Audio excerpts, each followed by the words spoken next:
And that play has to be seen through the light of wisdom. Nothing is so serious.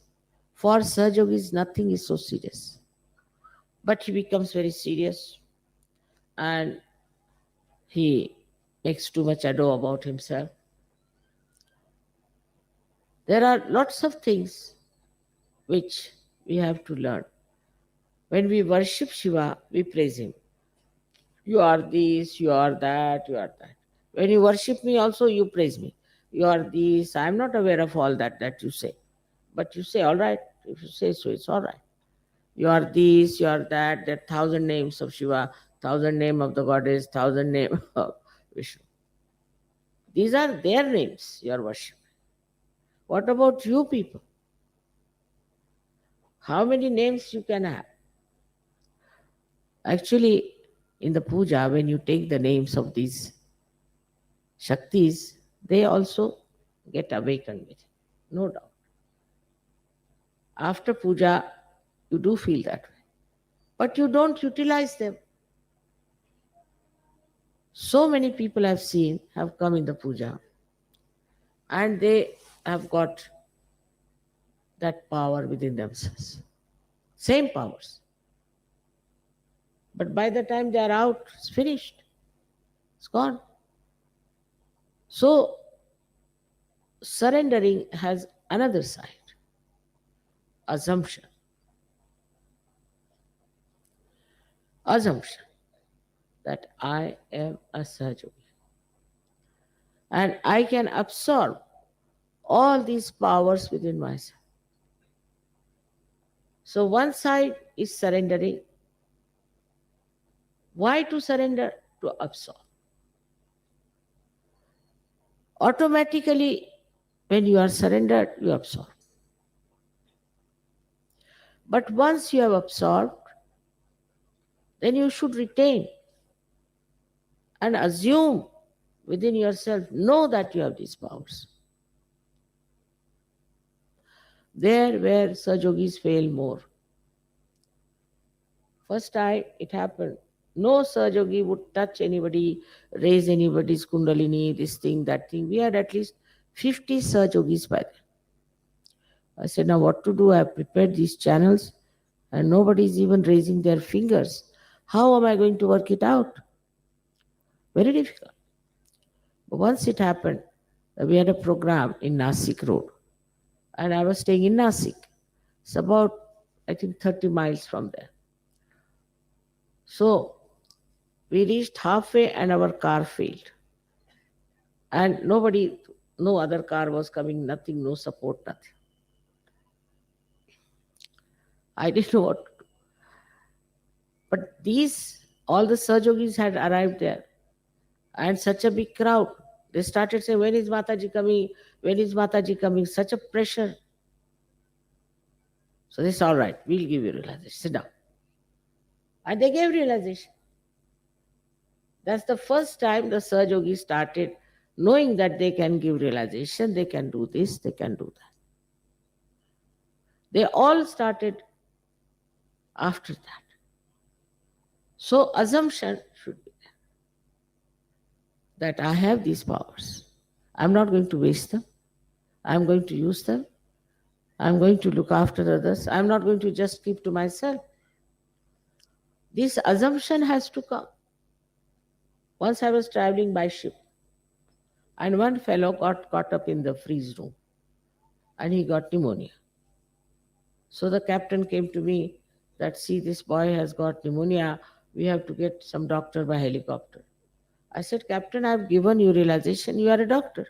He said, I see. If you want, I can go down. No. But tell me what to be done. I said, just go and put your hand on his heart. Finished. He said, yes, you. Went down and put his hand. And the fellow got all right. He was amazed. He met me now in the wedding. And he was amazed at himself. This I can do to anyone? Yes, you can.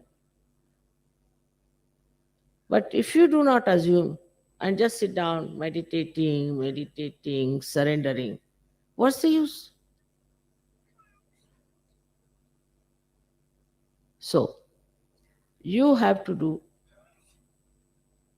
now, after achieving Shiva state, you have to start doing the work of Adishakti. You should get this desire that we should spread Sahaja Yoga. We have to work it out. But be careful. Sometimes you might be conditioned, you might be egoistical. Watch yourself. With watching, you can, I'm sure, you can achieve a lot. We have done. Some people who have taken it upon themselves have done it everywhere in every country. So the first thing of surrendering is important to reach the state of your spirit of Shiva and Sadashiva. But the second state is that you have to now think of others. First, it is, as they say in Sanskrit, is vyashti, means individual gain. You get the individual gain. And then it becomes samashti, means the collective. You have to work it out on collective. People who never even got realization, nothing of the kind, have been doing so much organization and this and that, while you have got everything. So now it is important that you should now extend this light to others.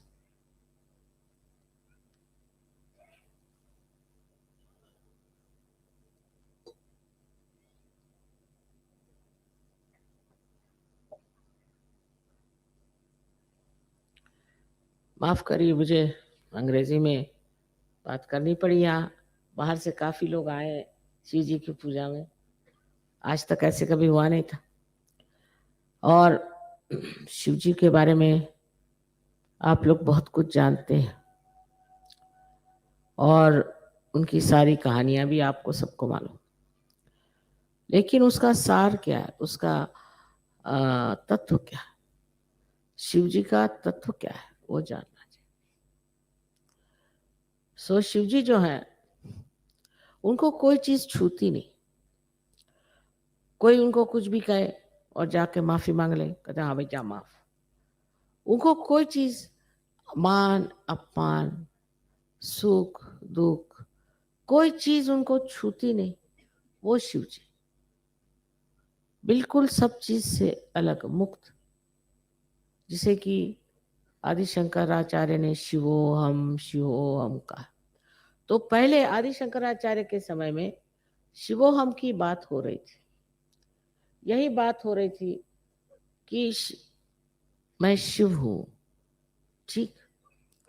और ये गति प्राप्त करना, ये व्यक्तिगत प्रयत्न से होता है। और उसके बाद जो दूसरी स्थिति है, उसमें जिस तरह आदिशक्ति कार्यान्वित है, उस तरह आपको कार्य करना चाहिए। नहीं तो ये दोनों कार्य अगर इकट्ठे नहीं हो तो शिव का पद मिलने से फायदा क्या? बैठे हुए हैं। अगर शिव ही सब कार्य कर सकते थे तो उन्होंने आदिशक्ति को क्यों बनाया और आदिशक्ति से क्यों कहा कि आप सब क्रिएट करिए, ये करिए, वो करिए? वो सब करते, लेकिन नहीं, उन्होंने कहा एक पद है शिव पद। उस शिव की पद पे पहुंच करके जहां पूरी तरह से निरीक्ष हो जाए, तब फिर आप किसी भी चीज में उतरे। अब हम देखते हैं कहीं कहीं लोग कहते हैं कि वहां सहयोग में एक साहब है, वो पैसा खा रहे हैं। भाई कुछ समझ, सहयोग में आने के बाद पैसा कैसे खा रहे? तो पैसा खा रहे। कोई है वो अपना ईगो दिखा रहे हैं, अपनी सत्ता दिखा रहे हैं, कुछ ना कुछ ऐसी पागलपन की बातें सहयोग में आने के बाद भी कर रहे हैं। तो कुछ चिपक गई होंगी चीजें उनको, ऐसा हो सकता है। पर वो छुड़ाना चाहिए, क्योंकि अगर आप सहयोग में आए तो पहले आप शिव पद पे आए, माने जिसमें आप पूरी तरह से निरीक्ष। उसके लिए समर्पण, पूरा समर्पण होने पर आप शिव शक्ति में आ सकते हैं।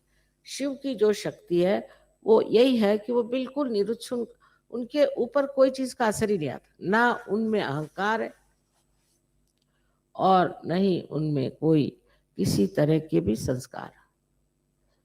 अब चले आए अपने शादी में बैल पे बैठ के, अब बैल दोनों पैर यूं करके बैठे, बैल अपना दौड़ा जा रहा है, ये बस उसको पकड़े हुए किस तरह चले आ। अब वहां पहुंचे तो पार्वती जी को भी शर्म आ रही थी कि ये क्या मेरा दूल्हा ऐसा चला, क्योंकि मस्त है वो, उनको क्या।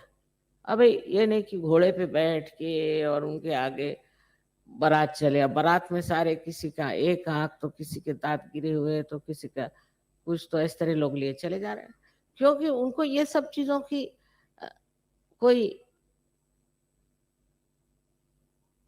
एहसास ही नहीं इस चीज का कि कौन क्या है, क्या कपड़े पहने हैं, किसकी आंख कहाँ है, कौन किस तरह से बावला सा चला रहा है, कोई बुद्धू जैसे चला रहा है, कोई अर्धनग्न स्थिति में चला रहा है, उनको ये चीज सूझती नहीं। वो तो बिल्कुल निरीक्ष में बैठे हैं। अरे भाई जैसे भी है चलो, जो भी साथ मिल गए चलो, अब वो अपने यहाँ नहीं तो बारात में जाएंगे, भाई ये कपड़े पहन के जाना है, ऐसे जाना है, घोड़े पे बैठना है, फलाना है, ढिकाना है, और इतना सा कम रह गया तो बहुत आफत आ गई। ऐसे तो नहीं, चले वो अपने ऐसे बारात में जैसे हैं वैसे चल दी, क्योंकि ये निरीक्षता का लक्षण। और भोले हैं, भोले इसलिए कि फालतू की चीज उनके खोपड़ी में आती, भोला जो आदमी होता है ना, उसको ये चीज नहीं आती। अब मैंने देखा ये कि बहुत से लोग हैं, किसी घर जाए, क्या उन्होंने कारपेट बिछाया हुआ था, अरे भाई तुम कारपेट से मिलने आए हो कि किसी इंसान से मिलने आए। कोई लेडी आई, अरे क्या वो साड़ी पहने थी, आपको इंसान से मिलना है, उसके सार पे उतरो, उसके तत्व पे जाओ और उसको जानो कि इंसान क्या है। वो छूट गया एक तरफ, और बस वो क्या पहने थे और उनके घर में क्या था और फलाना क्या था और ऐसा था और वैसा था। इतनी नजर जो है, ऊपरी नजर से देखने का जो तरीका है, ये शिव का तरीका है। अब उन्हीं को देखिए उनके जीवन में वो कैसे जाके बैठ गए हिमालय पर। किसी चीज को उनको परवाह नहीं कि कौन मुझे क्या कहेगा, या मुझे कैसे रहना चाहिए, ये होना चाहिए वो होना चाहिए, कुछ। अब उनकी पहली पत्नी की मृत्यु जब हो गई तो उसके शव को अपने पीठ पे लाद के चल दी। अब कौन करेगा ऐसे, कोई नहीं करेगा। उनके सारे तरीके अनोखे हैं, क्योंकि वो अनोखे हैं। किसी चीज के बारे में उनको ये नहीं है कि ऐसी तरह से होना चाहिए, उसी तरह से होना चाहिए, कुछ। लेकिन तत्व में देखा जाए तो वो जिस चीज को ठीक समझते हैं उसी को ठीक समझते, और जिस चीज को गलत समझते हैं उसको गलत समझते हैं। ये धारणाएं उनकी बदलती थी। यानी उन्होंने अपने पत्नी तक को दे दिया रावण को। अब लोग कहेंगे कि तमाशा है, पत्नी को उठा के रावण को दे दिया। अब उनको मालूम है कि उनकी पत्नी देवी है, उसको रावण क्या करेगा, वो किसी को भी दे दे, वो तो साक्षात देवी है, उसको ठीक करके रख देगी रावण। तो ऐसी जो हमारी प्रवृत्तियां हैं कि बाह्यता सब चीजें देखना, ये बाह्य की आंख जैसे जैसे कम होने लग जाएगी, अंदर की आंख खुलने लग जाएगी। कैसा भी इंसान अपने लिए ठीक है कि आप अपने लिए ठीक से रहें, ठीक से बातें, पर कोई किसी तरह का भी इंसान हो, उसके तत्व को समझिए कि उनसे इनका अंदरूनी कैसा है। अब कोई देहाती लोग होते हैं, वो बोलते वक्त में जरा अखड़पना से बोलते हैं, किसी की जबान ऐसी होती है, किसी की वैसी होती है, अब उसी पर से नाराज होकर बैठ गए। उस पर यह सोचना चाहिए कि ये इनका तरीका है, चलो ये भी अच्छी बात, इसमें कोई बुरा मानने की कोई बात नहीं। अब कोई बड़े तहजीब वाले लोग चले आए तो वो तहजीब है, तहजीब में आप बह जाइएगा, पता चला कि आपके सब चीज खो गई उनके साथ। तो जो कुछ भी चीज बहुत बाहर से सुंदर बनाई जाती है, अधिकतर धोखा देने के लिए। इसलिए किसी भी बाह्य की चीजों की तरफ इतना लगाव रखना, देखना, ये गलत बात है।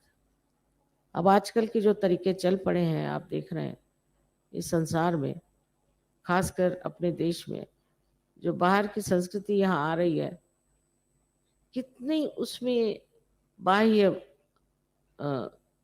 दृष्टि है लोगों की, कितनी है। नहीं तो अगर नहीं होती तो ऐसे सब नहीं रहते।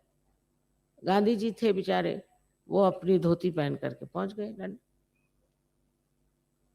अब उनको कोई कहेगा कि लंदन में वहां तो 3 पीस सूट पहन के जाना चाहिए, ये कैसे पहुंच गए? पहुंच, जिसको जो कहना कहते। उसमें सिर्फ ये बात दिखनी है कि कुछ लोग तमाशे के लिए ऐसा पहने तो दूसरी बात, पर अंदरूनी जब मनुष्य विमुक्त हो जाता है तो उसको कोई सी भी चीज इतनी महत्वपूर्ण नहीं लगती है सिवाय असलियत के। असलियत को मानता है, और ये शिव जी का तत्व पहले प्राप्त होना चाहिए। जब शिव जी का तत्व प्राप्त होगा तभी आप आदिशक्ति का कार्य कर सकते हैं।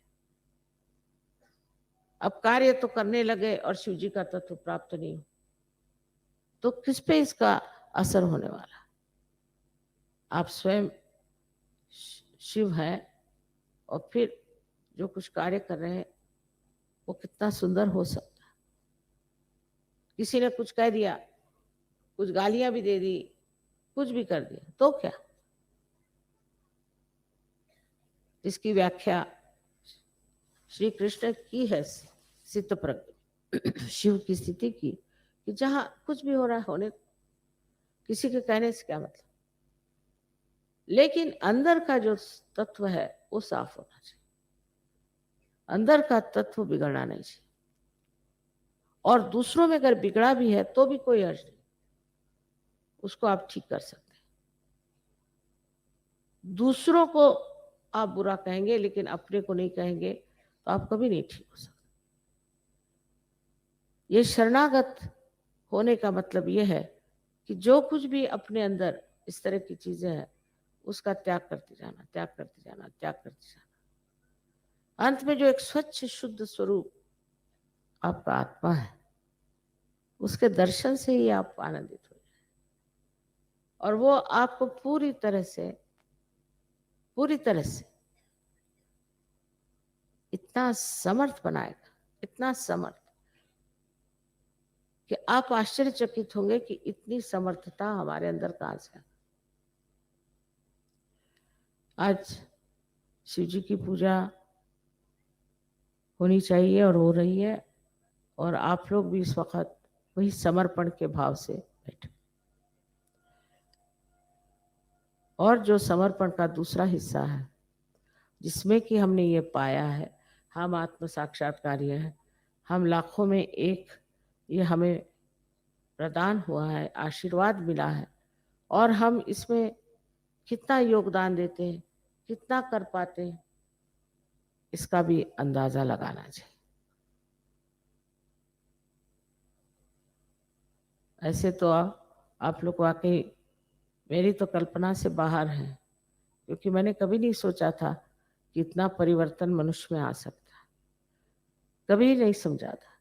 उस हिसाब से तो इतना कार्य हो गया है सारे विश्व में कि बहुत आश्चर्य होता है। और बहुत समझ की बात है कि लोग जो कि बहुत गलत रास्ते पर खड़े थे, जो बिल्कुल विनाश की ओर जा रहे थे, वो उठकर खड़े हो गए और वो आज हमारे साथ है। कितनी बड़ी चीज है जो शिव का प्रदान, हमारे हृदय में उनका जो प्रतिबिंब आत्मा स्वरूप है, उसका ये महान आशीर्वाद। और इस आशीर्वाद से आप सब प्लावित हैं। बस अब इसको बढ़ाना है, समर्पण से बढ़ाना है, और फिर सामूहिकता में इसे बांटना है। ये एक इंसान के लिए नहीं, ये एक उत्थान के लिए नहीं, ये सबके उत्थान के लिए है। आज जिस कगार पे हमारा विश्व खड़ा हुआ है, उससे हमें बचाना है। पूरी तरह से बचाना है। और ये आप लोगों की जिम्मेदारी है जो सहयोगी, जिन्हें अपने जीवन में, अपने अंतर में, व्यवहार में, हर चीज में सहज को देखना आना चाहिए। सबको मेरा अनंत आशीर्वाद।